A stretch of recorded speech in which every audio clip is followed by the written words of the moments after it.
Hi, இன்றைக்கி நம்ம கீதா சமையலில் பார்க்க போகிறது சிம்பிளான சூப்பரான 2 பிரேக்ஃபாஸ்ட் ரெசிபி தான். தோசை மாவு இல்லாத டைமில் இந்த மாதிரி குழந்தைங்களுக்கு பண்ணி கொடுத்தீங்கன்னா ரொம்ப விரும்பி சாப்பிடுவாங்க. வாங்க எப்படி பண்ணலாம் அப்படிங்கிறத பார்க்கலாம். First recipe. ஸோ அதுக்கு முதல்ல தோசைக்கல்ல பட்டர் அப்படி இல்லைன்னா கீ ஏதாவது ஒன்று யூஸ் பண்ணிக்கோங்க. அடுத்ததாக ப்ரெட் ஸ்லைசஸை போடுங்க. ஸோ திருப்பி போடுங்க. அப்படி இல்லை அப்படின்னா ஒரு சைடு வந்து ரொம்ப கருகிரும்.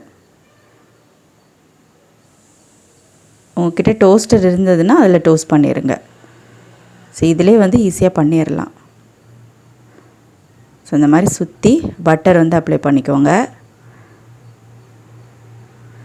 ஸோ அப்படி இல்லைன்னா 2 சைடும் ஃபஸ்ட்டே வந்து பட்டர் அப்ளை பண்ணிவிட்டு இந்த மாதிரி தோசைக்கல்ல போட்டு எடுத்துடலாம். ஸோ அடிக்கடி திருப்பி மட்டும் போட்டுக்கோங்க. ஸோ இப்போ பார்த்திங்கன்னா நல்லா ரெடி ஆயிடுச்சு. இதை எடுத்து தனியாக வச்சுக்கோங்க. அடுத்ததாக ஒரு பவுலில் முட்டை சேர்க்குறேன். நான் வந்து 3 முட்டை எடுத்திருக்கேன்.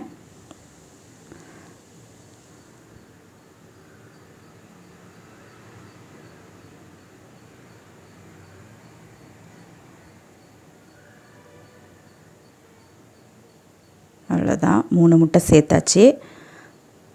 அதுக்கப்புறம் கொஞ்சம் வெங்காயம், பச்சை மிளகாய் 1,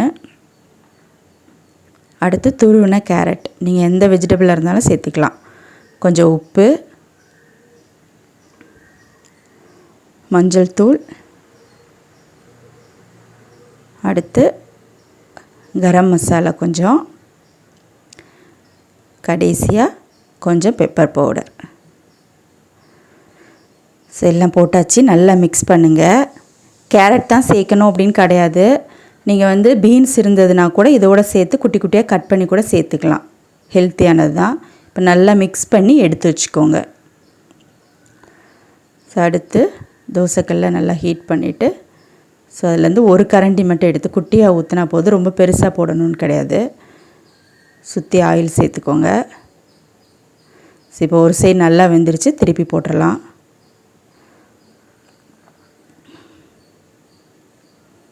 ஸோ இப்போ வந்து ரெடி ஆயிடுச்சு. இப்போ இதை எடுத்து ஸோ ஆல்ரெடி ப்ரெட்டை வந்து டோஸ்ட் பண்ணி வச்சுருக்கோம். ஸோ அதில் வச்சுருங்க.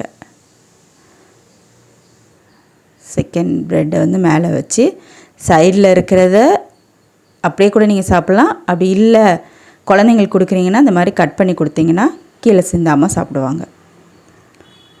ஸோ இதுவும் வந்து வித்தின் 5 மினிட்ஸ்லேயே பண்ணிடலாம்.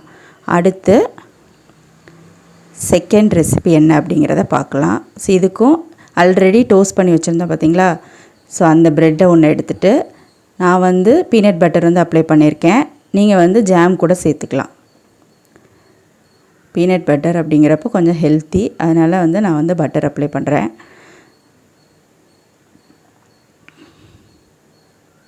ஸோ இந்த மாதிரி ப்ரெட்டோடு வச்சு தரும்போது குழந்தைங்க வந்து அவங்களுக்கு அந்த டேஸ்ட்டு தனியாக தெரியாது. ஸோ அப்படியே சேர்த்து சாப்பிட்ருவாங்க. அடுத்து பனானா வந்து ஸ்லைஸ் பண்ணி வச்சுருக்கேன், அதை சேர்த்துக்கலாம். ஸோ உங்கள்கிட்ட வேறு ஃப்ரூட் இருந்தால் கூட அதை சேர்த்துக்கோங்க. கிரேப்ஸ் இருந்துச்சுன்னா அதையுமே இப்படி குட்டி குட்டியாக ஸ்லைஸ் பண்ணி சேர்த்துக்கலாம். இல்லைன்னா ஆப்பிள், ஸோ எந்த ஃப்ரூட்னாலும் ஓகே தான்.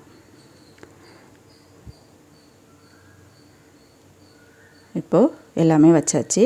அடுத்து செகண்ட் ப்ரெட் எடுத்து அப்படியே மேலே வச்சு சர்வ் பண்ணிடுங்க. குழந்தைங்க ரொம்ப விரும்பி சாப்பிடுவாங்க. ரெண்டுமே நல்ல ஹெல்த்தியான ஒரு பிரேக்ஃபாஸ்ட் ரெசிபி தான். ஸோ மறக்காமல் ட்ரை பண்ணுங்கள். அதே மாதிரி நம்ம சேனலை சப்ஸ்கிரைப் பண்ணி பக்கத்தில் இருக்க பெல் ஐக்கானை ப்ரெஸ் பண்ணுங்கள். அப்போ தான் நான் போடுற வீடியோலாம் நோட்டிஃபிகேஷனாக வரும். தேங்க்யூ.